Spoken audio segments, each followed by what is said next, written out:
Hockey is supposed to be about skill, speed, and passion. But sometimes the sport we love becomes the stage for humanity's darkest moments. From deaths that shocked the world to scandals that rocked the foundation of the game, these are the moments that changed hockey forever. The first and most tragic moment in NHL history happened on January 13, 1968, at the Met Center in Bloomington, Minnesota. Bill Masterton was a 29-year-old center for the Minnesota North Stars, playing in just his 38th NHL game.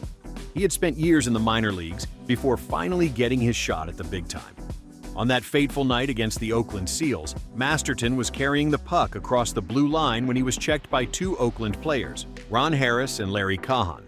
The hit itself wasn't particularly vicious by the standards of that era, but Masterton lost his balance and fell backward. Without a helmet to protect him, his head struck the ice with a sickening crack that echoed through the arena. Teammates who rushed to his side saw blood pooling on the ice beneath his head. The arena fell silent as medical staff worked desperately to save him. Masterton briefly regained consciousness and was rushed to the hospital, but he never woke up again. He died 30 hours later from massive brain hemorrhaging, becoming the only player in NHL history to die from injuries sustained during a game. The autopsy revealed that the impact had caused a brain injury so severe that no medical intervention could have saved him. The tragedy sparked immediate debate about mandatory helmets, but the NHL's old guard resisted change. Players worried about looking weak, and owners worried about changing the game's tough image. It took 11 more years before helmets became mandatory for new players entering the league in 1979. Veterans were grandfathered in and allowed to play without helmets, with Craig McTavish being the last helmetless player when he retired in 1997. Today, the Bill Masterton Memorial Trophy is awarded annually to the player who best exemplifies perseverance, sportsmanship, and dedication to hockey, a bittersweet reminder of the price paid for player safety. The second darkest moment unfolded on March 8, 2004, during a game between the Vancouver Canucks and Colorado Avalanche. The roots of this tragedy traced back to February 16th, when Avalanche player Steve Moore had delivered a hit on Vancouver's captain Marcus Naslund that left him with a concussion. The hit was controversial, with many Canucks players and fans believing it was a deliberate attempt to injure their star player. The NHL reviewed the hit but decided not to suspend Moore, which only intensified the bad blood between the teams. When the teams met again 3 weeks later, everyone in hockey knew something might happen. Vancouver forward Todd Bertuzzi had publicly stated that Moore would have to answer for his hit on Naslund. Throughout the game, Bertuzzi tried to fight Moore, but the Colorado player refused to drop his gloves. Late in the third period, with Colorado leading 8-2, Bertuzzi skated up behind Moore and grabbed his jersey. When Moore still wouldn't turn around to fight, Bertuzzi delivered a devastating sucker punch to the side of his head. Moore collapsed forward, unconscious before he hit the ice. Making matters worse, Bertuzzi fell on top of him, driving Moore's face into the ice with the combined weight of both players. The sound of Moore's neck breaking was audible to players nearby. He lay motionless on the ice as medical staff rushed to stabilize his neck and spine. Moore was stretchered off and taken to Vancouver General Hospital, where doctors discovered 3 fractured vertebrae in his neck, facial cuts, and a severe concussion. He would never play professional hockey again. The aftermath was swift and severe. Bertuzzi was suspended for the rest of the season and playoffs, costing him over $500,000 in salary.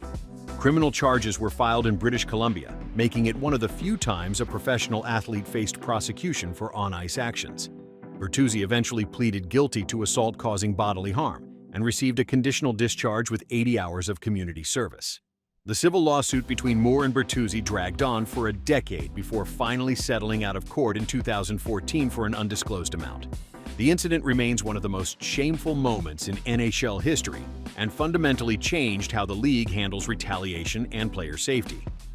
Number 3 takes us back to February 21, 2000 for another shocking act of on-ice violence.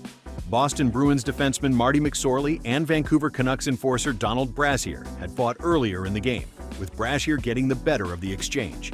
Msorley, a veteran tough guy with over 3,000 penalty minutes in his career, was seething on the bench. With just 23 seconds left in the game and Vancouver leading 5-2, Msorley saw his chance for revenge. As Brashear skated through the neutral zone, Msorley came up from behind and swung his stick like a baseball bat, striking Brashear in the right temple. The force of the blow knocked Brashear to the ice, where his head hit hard, causing a grade 3 concussion, the most severe type. Brazier lay unconscious on the ice, convulsing briefly before medical staff could stabilize him. The crowd at General Motors Place in Vancouver was stunned into silence before erupting in outrage. Msorley was immediately ejected from the game and subsequently suspended for the remaining 23 games of the regular season, which effectively ended his NHL career. But the consequences went far beyond hockey.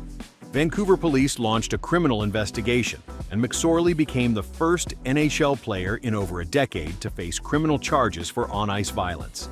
The trial made headlines across North America as it raised questions about where hockey's code of violence crossed into criminal behavior.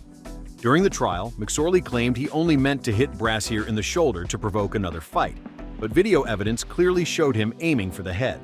He was found guilty of assault with a weapon and received an 18-month conditional discharge. The case set a precedent that hockey players could be held criminally responsible for their actions on the ice, fundamentally changing how players thought about violent retaliation. The fourth and perhaps most disturbing scandal in NHL history came to light in 2021, though the events occurred over a decade earlier.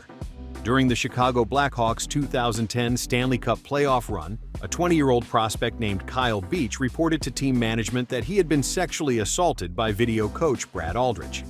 Beach, who was called up as a Black Ace, a practice player during the playoffs, told team skills coach Paul Vincent about the assault. Vincent immediately reported it to senior management, including general manager Stan Bowman, president John McDonnell, and head coach Joel Quenneville. What happened next represents an institutional failure of the highest order. With the Blackhawks in the midst of their first Stanley Cup run in 49 years, management decided to do nothing until after the playoffs. They held a meeting on May 23, 2010, where they discussed the allegations but took no action. Aldrich continued to travel with the team, celebrate their Stanley Cup victory, and even had his name engraved on the cup. Only after the playoffs did the team quietly allow him to resign, providing him with a positive reference letter that helped him get jobs where he would later abuse a high school student. For 11 years, Beach suffered in silence as the hockey world celebrated the Blackhawks dynasty.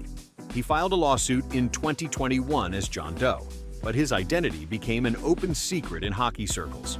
The team hired an independent law firm to investigate, and their 107-page report revealed a systematic cover-up that prioritized winning over player safety.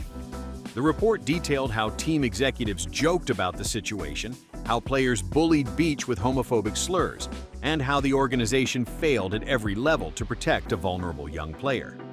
When Beach revealed his identity in an emotional interview with TSN, the hockey world finally understood the human cost of the cover-up. He spoke about years of depression, anxiety, and substance abuse stemming from the assault and the team's betrayal.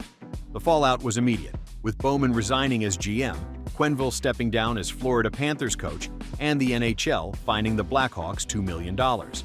However, the league's decision to reinstate these executives in 2024 after what they called a period of reflection has reignited debate about whether the NHL truly learned from this dark chapter. Number 5 represents not a single incident, but a tragic pattern that exposed hockey's mental health crisis. The summer of 2011 saw 3 NHL enforcers die within 4 months, each death linked to the brain trauma and psychological toll of their role in the game. Derek Boogaard died first on May 13, 2011, from an accidental overdose of oxycodone and alcohol.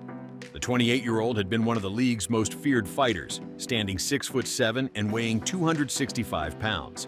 But behind his intimidating presence was a man struggling with addiction to painkillers, prescribed to manage the constant pain from hundreds of fights. Boogaard's family donated his brain to researchers who discovered he had chronic traumatic encephalopathy, or CTE, a degenerative brain disease caused by repeated head trauma. The severity of the damage shocked even experienced researchers. His brain showed evidence of dozens of concussions, many of which were never diagnosed or treated. The New York Times published a devastating 3-part series on Boogaard's life and death, revealing how teams supplied him with painkillers and sleeping pills while expecting him to fight night after night. 3 months later, on August 15th, Rick Rypien was found dead in his home in Alberta. The 27-year-old Vancouver Canucks forward had battled depression for years, taking multiple leaves of absence from hockey to seek treatment. Despite standing only 5'11", Rypien was one of the league's pound-for-pound toughest fighters, regularly taking on opponents much larger than himself. Friends and family later revealed he had suffered from depression since his teenage years, and the pressure of his enforcer role had exacerbated his mental health struggles. The third death came on August 31st, when Wade Belak was found dead in a Toronto hotel room. The 35-year-old had recently retired after playing 15 NHL seasons as an enforcer. Initial reports suggested suicide, though his family disputed this, saying his death was accidental. Belak had been transitioning to life after hockey, signing up for a reality TV show and working as a broadcaster. But friends said he struggled with the loss of identity that came with retirement and worried about the long-term effects of his fighting career on his brain. These three deaths in such quick succession forced the NHL to confront uncomfortable truths about the role of fighting in hockey. All three men were beloved teammates known for protecting skilled players, but the cost of that protection was becoming tragically clear. The league instituted new concussion protocols and began tracking fights more carefully, though critics argued these measures were too little, too late for a generation of enforcers. The sixth entry involves two of the most gruesome injuries in NHL history, both involving skate blades cutting players' necks. On March 22, 1989, Buffalo Sabres goaltender Clint Malarchuk was crouched in his crease when a collision in front of the net sent St. Louis Blues forward Steve Tuttle tumbling. Tuttle's skate blade caught Malarchuk's neck, severing his jugular vein. Blood immediately began spurting onto the ice in a horrifying arc visible to the entire arena and a live television audience. Malarchuk's life was saved by the quick thinking of athletic trainer Jim Pizzutelli, a former Army medic who had served in Vietnam. Pizzutelli reached into the wound and pinched the severed vein closed, then helped Malarchuk off the ice while applying pressure. The sight was so disturbing that 11 fans reportedly had heart attacks, 2 more fainted, and 3 players vomited on the ice. Malarchuk lost 1.5 liters of blood and required 300 stitches to close the wound. Remarkably, he returned to play just 10 days later, though he would struggle with PTSD, depression, and alcoholism for decades afterward. Nearly 20 years later, on February 10, 2008, a similar incident occurred when Florida Panthers forward Richard Zednik had his carotid artery severed by a teammate's skate. During a game against Buffalo, teammate Olli Jokinen was tripped and his skate blade rode up, catching Zednik in the throat. Blood poured from the wound as Zednik immediately skated toward the bench, leaving a trail of blood across the ice. Team trainers and doctors worked frantically to stop the bleeding as he was rushed to Buffalo General Hospital. Zednik survived thanks to quick medical attention, but the incident reignited debate about mandatory neck protection. Both Malarchuk and Zednik had been wearing standard equipment for their era, but neither wore neck guards, which were considered optional.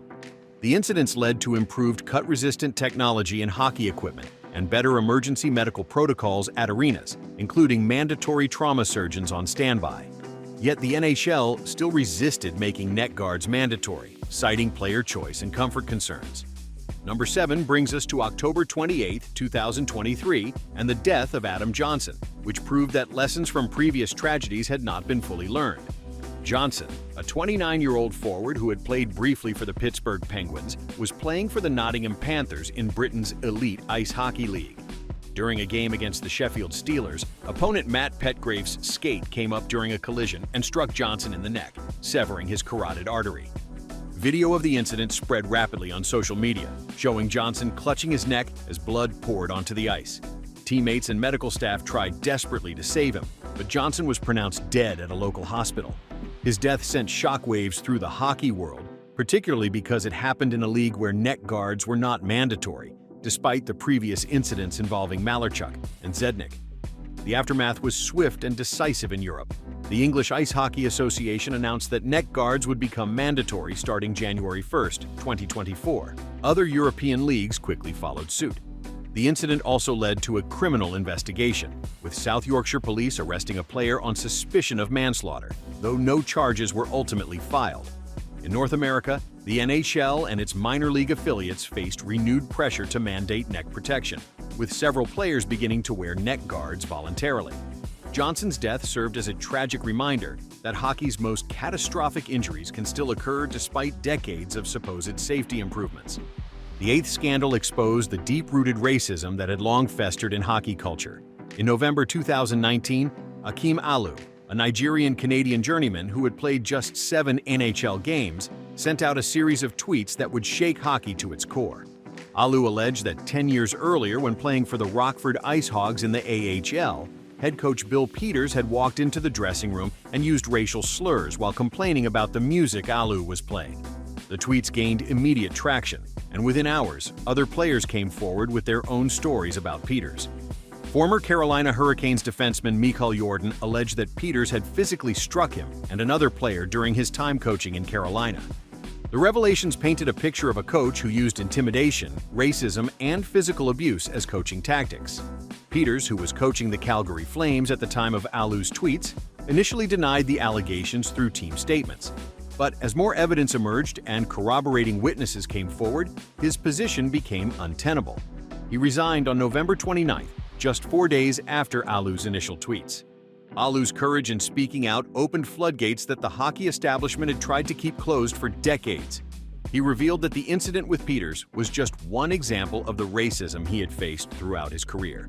In 2005, as a teenager with the Windsor Spitfires, Aloo had refused to participate in a hazing ritual that required rookies to strip naked and perform degrading acts on the team bus.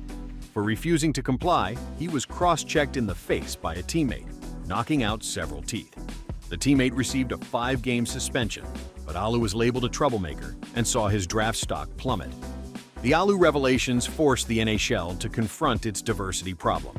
Hockey had long been overwhelmingly white, with unwritten codes and old boys networks that made it difficult for players of color to advance.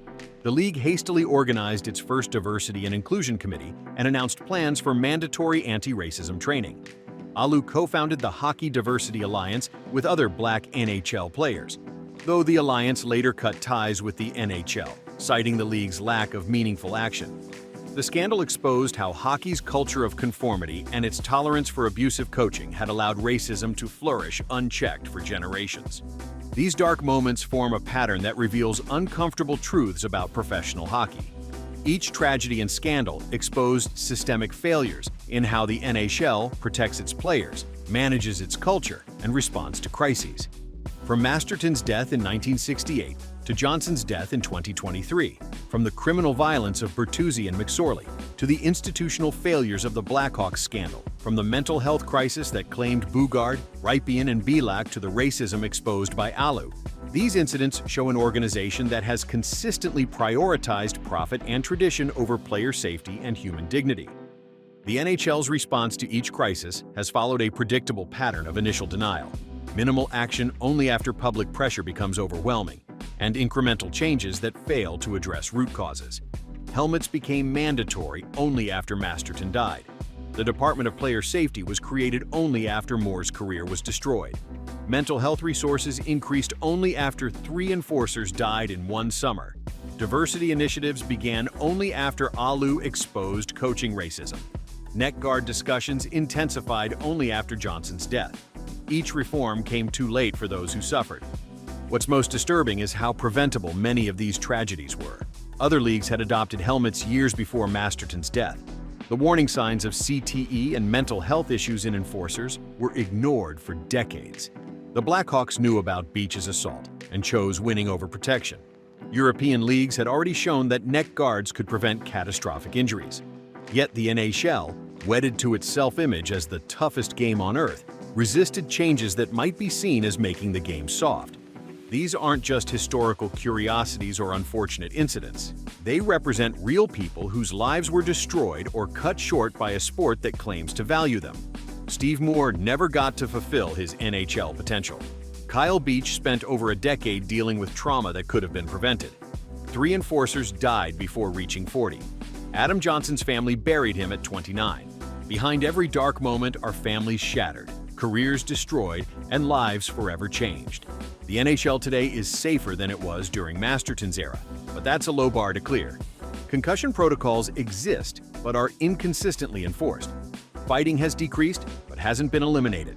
Diversity initiatives exist, but haven't fundamentally changed hockey culture. Sexual assault policies have been written, but changing the culture that enabled the Blackhawks scandal takes more than paperwork. The league's history shows that real change only comes from sustained pressure, public outrage, and often tragedy. Hockey will always be a fast, physical game with inherent risks. But there's a difference between accepting reasonable risks and perpetuating a culture that treats players as disposable entertainment. The darkness in these stories isn't just about individual bad actors or freak accidents. It's about systemic choices to prioritize spectacle over safety, tradition over progress, and profit over people. Until the NHL truly reckons with this legacy, these dark moments won't be history. They'll be harbingers of tragedies yet to come. What comes next depends on how seriously the NHL, its fans, and its business partners treat the lessons written in blood on the ice. Subscribe for more videos that explore the untold stories of hockey.